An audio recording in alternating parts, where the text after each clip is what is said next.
The Night Watchmen. I will admit first off that I have heard a lot of these deep web, dark web stories and have always called bullshit. However, a close friend of mine swore that she had been to this place and that she had seen some really messed up things. Some she would talk about, others she refused. She said some of the things she had seen would haunt her for the rest of her life. I should have just let it go at that, but I wanted to believe that she was making it all up and that there was no such place. But I was the one that was wrong. You know the drill by now. I downloaded Tor, Onion and found the hidden wiki. I had been warned about some of the links and how they can trick you into some really crazy and horrible things.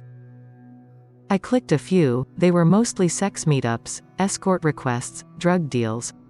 Needless to say, I was really starting to think I was right and that the deep web was just an easy way to make shady deals that couldn't be traced. It was lame, tame and a little bit boring.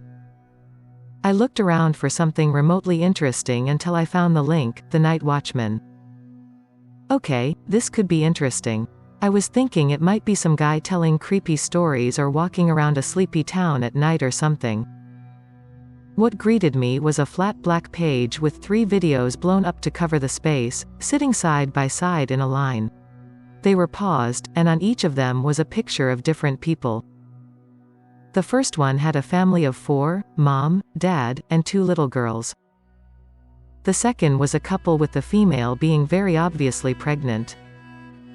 The third was just one woman and her dog, a cute black lab with a white streak over his left eye. Before I could study them for too long, a voice came through. It was male, but slightly distorted so I couldn't really hear what he actually sounded like. Here is what he said. Good evening. Tonight the Night Watchmen have brought you 3 unique households. Each of them lives different lives, believe different things, have different future plans. He stopped here and cleared his throat. For this next part, it sounded like he was smiling. Watch each video and then choose one. I really didn't understand the point of this task, but, honestly, my interest was piqued. I was curious about where this was going. I clicked the first video. There wasn't much to it. It showed the family in their home, skipping through moments of them watching TV, playing in the backyard, having supper, the parents putting the kids to bed, starting to make love. It cut off there, thank God. I was starting to feel like a weird creep. I was seeing a part of people's lives that were meant for only them.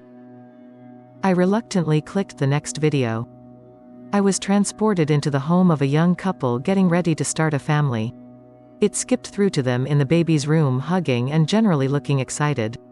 They ate salads at the kitchen table, went through mail, looked through baby books and magazines, watched a show on TV and then went to bed, snuggling up together. This one was so sweet I couldn't help but smile at what I had seen. However, I was still a voyeur in their personal moments. I had gone through the others. I figured it was only right to watch the last one. This one was of a single woman living with just her dog. She was a bit of a slob. She had dishes piled up, laundry on a loveseat in the living room, and trash that was overflowing. The other 2 had been pretty tidy, the family having some toys and laundry lying around, the couple with a very clean house. I wondered if there was a point to that, since it did show these aspects in the videos. Anyway, the woman seemed lonely. She watched a lot of TV, ate a half-gallon of ice cream, checked her cell phone every few moments, obviously hoping for a call or text, played fetch with her dog, fed him and then went to bed, taking her phone with her. She began to masturbate, and I began to feel incredibly awkward. Thankfully, this one ended there as well. I waited to see what was next. The videos reset and went back to the stills of each one again. The voice came back over and said, Now that you have seen, which will you choose? I sat there and watched, praying that someone else was here watching this too and would choose, but nothing happened for a few minutes. The videos disappeared and another 3 videos began playing simultaneously. These turned my stomach. There were 3 tall men. I assume they were men by what character I could catch. They each wore the same clothing, black shirt, pants, boots, and a long black trench coat that dangled around their ankles. To top it all, they each wore a large wide-brimmed black hat. Have you decided? Which one will you choose? The voice chimed in over the obviously live feed. Death comes on swift wings for our ill-fated friends. You must choose one, that is how the game goes. He thought this was a game? I was horrified. Was I really supposed to choose who died here and who survived? It was ridiculous, and I went to close the page down. Calmly, the voice began again. Before you close us down, you should know that if you do not choose one of the three shown here, your family will be next. I was startled by his declaration, but figured that he was just trying to scare me. He was doing a really good job, truthfully. Anna, He said. My heart skipped a beat. He said my name. Now I was officially terrified. I just wanted this to stop. Anna, dear sweet Anna. I know it's a difficult choice, but it must be made. Please, if you will, direct the Night Watchmen to their chore. The original videos came back up, and I knew that meant it was time for me to pick someone to die. Maybe it is just a horrible joke that some hacker and his friends like to play on unsuspecting deep web surfers, I stated out loud. It was more to make me feel better than anything, even though my heart was still pounding. I looked at the people again. There was a family there, children. I couldn't choose them. Then there was the expecting couple. I couldn't do this, it was too much. Choose. The normally calm voice barked at me. Choose now. I jumped and looked at the last one. It was the lonely woman with a dog for a companion. She had the least to lose, she was alone without kids or a husband. It wasn't okay, but I quickly clicked her video. Very well, so shall it be. The voice was calm and smooth once again. The videos of the Night Watchmen came back up. Night Watchman, a choice has been made. You may attend to your work.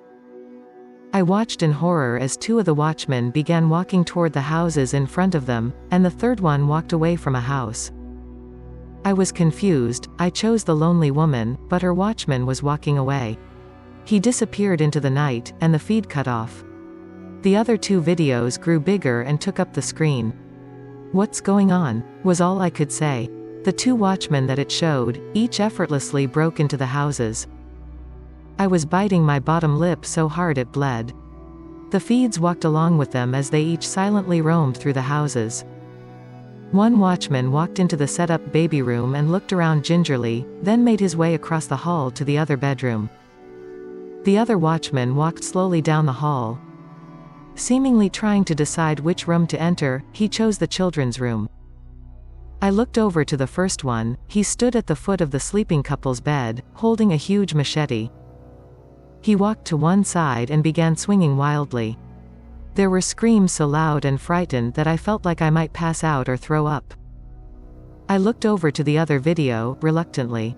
The watchman stood in the children's room, right in the center of the pink bunk bed. He also brandished a machete. I screamed as he raised it up and reached over and pulled the computer plug out of the wall. I was terrified, traumatized. What had I just witnessed? What had I just done? My mouth felt dry, my head was spinning out of control, my heart felt like it might burst from my chest. After several hours, I decided to check my computer and hope that the nightmare I had witnessed was gone. There was nothing. Days later, I was checking my email when I stopped and recoiled in horror. There was an email from the Night Watchmen. I finally opened it. I really don't know why. Maybe I was hoping they would tell me I had been punked or something. Instead, it was just a few large words on an otherwise white background. Jenna thanks you for excluding her from a Night Watchman fate. We thank you for your choices too. We truly enjoyed our encounter with you. Come play again anytime. Attached was a picture of the lonely woman walking her dog in the park, still looking down at her phone. I will never, ever, access the deep web again.